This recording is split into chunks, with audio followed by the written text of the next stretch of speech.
Hi everyone, it's Wednesday. Wanted to continue our discussion on ways that we can really, truly perhaps have some impact on reducing our risk for Alzheimer's. And of course, chronic disease, just like heart disease and cancer and these neurodegenerative diseases, seem to have a very similar foundation. And that has to do with insulin resistance. And we've talked about this somewhat ad nauseum, but I think it just reiterates the fact that this is something that we really want to try to catch early.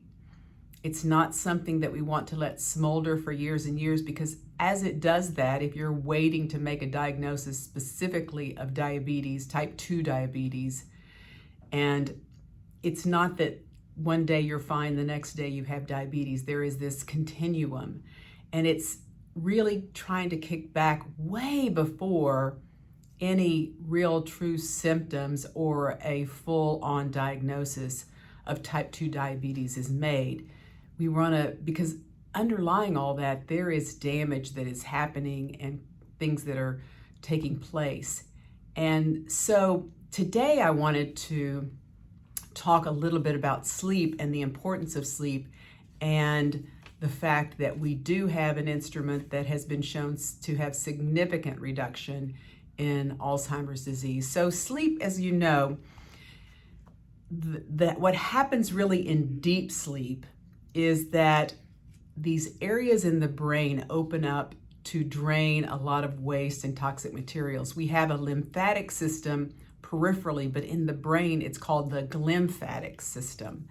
And that system's very important as we age, well, throughout life, but particularly as we age, because things do build up.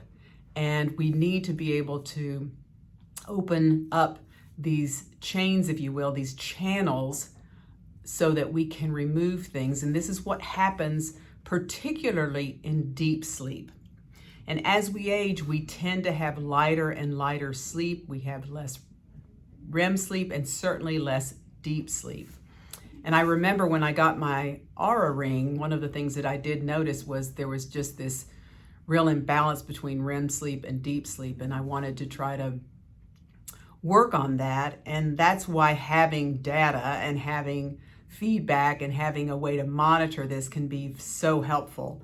And today, the best thing that we have, I think, to date, even though we have a lot of these other wearables, I think the Aura ring is probably, at the end of the day, the best device to really optimize and measure and get data from our sleep. And so we see this connection of diminishing deep sleep and aging, and then the incidence and risk of Alzheimer's disease. And it's really critical for this ability of the body to clean out this waste system. And it's a unique process that occurs. And it doesn't occur initially, it just really occurs during these deep sleep patterns when things open up and clearly begin to move these things out of the brain. And we know that having a good circadian rhythm is really important. Patients who develop and have been diagnosed with Alzheimer's disease have significant issues with this circadian rhythm and the ability to have a wake-sleep cycle that is a balanced wake-sleep cycle that we had when we were younger.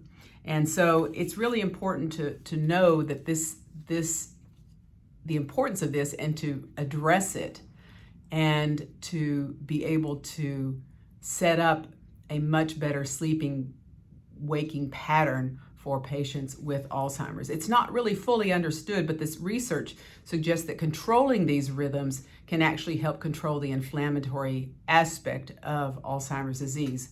And one of the things that we know that can do that is melatonin. Melatonin has been studied and researched. It's exceedingly safe. We know that with melatonin, there are many cancers that are using significantly high doses of melatonin, up to 200-300 milligrams, which seems like an awful lot when you start many patients at 1 milligram. but we know that you can actually increase that, and it's been used in pain syndromes and cancers, and has been utilized and has never been shown to have any safety issues. Now, doesn't mean there aren't side effects, and people who initially are taking it, some people can be very sensitive to melatonin and just don't tolerate it, or given enough time can acclimate to it. One of the first things that I noticed was that there was significantly increase in vivid dreaming. And for many people, that's very unpleasant and can be challenging. So going with lower doses and slowly increasing doses. But we know that there are many physiologic things that can happen when you take melatonin. And in experimental models, particularly in Alzheimer's, they've shown that the neurodegeneration that is observed in Alzheimer's disease is actually prevented with the use of melatonin. So I think it's really hard to argue that melatonin couldn't be part of everybody's aging plan, if you will. I take it. I don't really need it to sleep, but I do find that because of my family history and longevity in my family, it's really important to do all that I can to try to prevent any neurodegeneration, because I just really don't want to outlive my brain. We know that with the increased removal of these toxic proteins that build up in the brains that can be deposited in the brains, which we know as amyloid plaque, by removing these proteins and significantly cleaning these out and eliminating the tau proteins as well, we have the ability then to perhaps even clean up some of that is already there that could be causing some damage. It's been identified as an important regulator of glucose as well. So melatonin has many other properties besides just helping the brain cleanse at night. It reduces a lot of inflammatory markers. It can lower the C-reactive protein and IL-6, which we've heard about through cytokine storms and what can occur with these types of major inflammatory responses. And in doses greater than 8 milligrams per day, you can actually lower your triglycerides. And we know that lower triglycerides is associated with improved glucose metabolism and improved insulin sensitivity.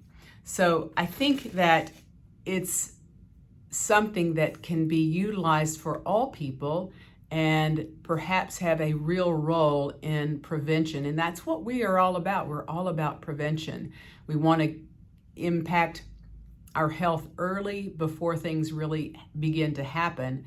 And I think melatonin is a great form of a hormone that is easily and readily available to all people. It is not an expensive supplement, and I think can have great impact, particularly if there is a strong family history or you have a loved one that is experiencing some type of cognitive decline.